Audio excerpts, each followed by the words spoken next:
NSC Production, The Familiar Records. Pinangako ko sa sarili ko mula na maging tayo ay huli ka na babae na sa'kin dadaan. Di na ko hanap ng ibang ipapalit sa'yo pagkat ikaw lang nais ko na sa'kin dadagan. Ayoko na mawala ang lahat ng mga sweetness, pero sa isang iglap na bago ang lahat.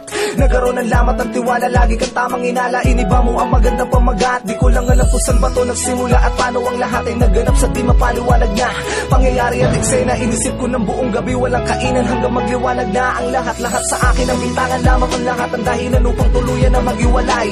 Ang dalawang pusong sinadya na maglapit, ngunit bibitaw din naman ng isang kamay. Alam ko may dahilan ng pagkakataon na to, may solusyon na sasagot sa bawat pinaratang mo. Ngunit kahit na nasasaktan ay di ko magawang magalit pag desisyon mo'y ginagalang ko. Ngunit kahit na wala ka na ngayon, di na ko mahabol, di na ko maghahanap ng ibang paraan. Gusto ko lamang malaman mo ang puso ko, ikaw lamang ang siyang nilalaman, na totoo yan.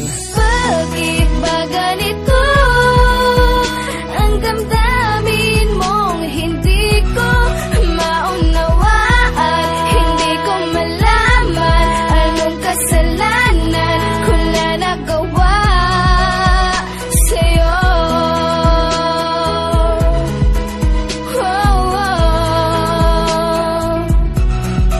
Kahit palagi mo kong pinaghihinalaan na meron ng babae, pero ang totoo ay wala naman. Akong ibang tinatago na lihim na sikreto sa iyo, siguro naman ay damang-dama mo yan. Inistab mo na ako, hindi mo na ako kinausap, di na binigyan ng pagkakatao magpaliwanag. Ang isang katulad ko, ang mundo'y dumilim na tila para bang tinabunan na ako ng liwanag. Dahil sa umasa akong di ka bibitaw, ang sabi mo pa sa'kin ay hindi ka aayaw.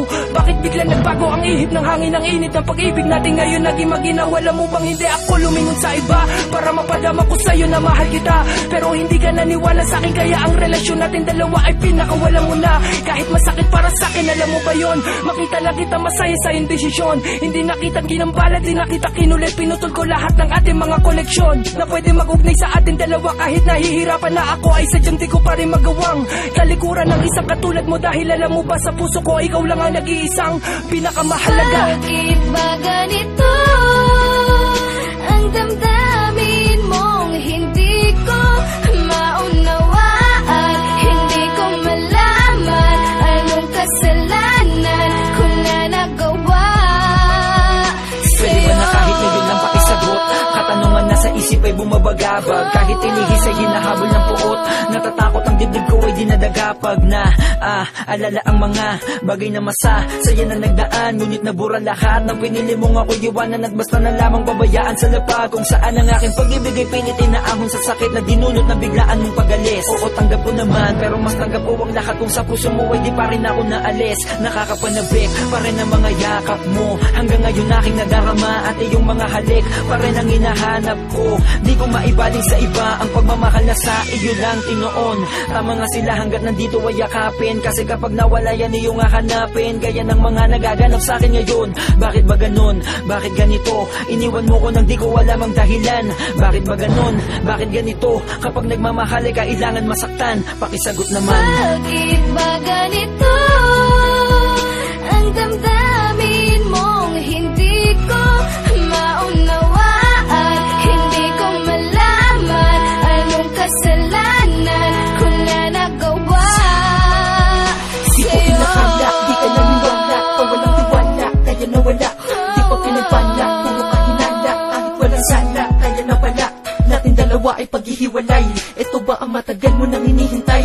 Nag-iisip ako sa'kin magkakahimlay. Bakit kailangan nyo mga bang ibigay? Ang taon na makakasama namin sa umpisa, pero mawawala siya at babawiin din naman bigla. Kaya pakinggan nyo ito, isang kawitin ng mga makata na may pusong lalamatan at nagigiba. Kailangan ba talaga na lumayo ka sa'kin at ang mga iniisip ko ay iyong paninindigan? Kahit na alam mo na ang inala mo puro mali, kaya minsan hindi nakita kayang maintindihan. Ewan ko ba kung bakit basta naniniwala ka pa sa mga naririnig mo dyan sa iyong tabi-tabi? Kaya wala na akong magagawa kung mas malakas pa na ng palataya mo sa invento na sabi-sabi. Ito na ang huling awitin mong maririnig, na ikaw lamang ang tanging na nilalaman. Ikaw lamang ang babae na minamahal.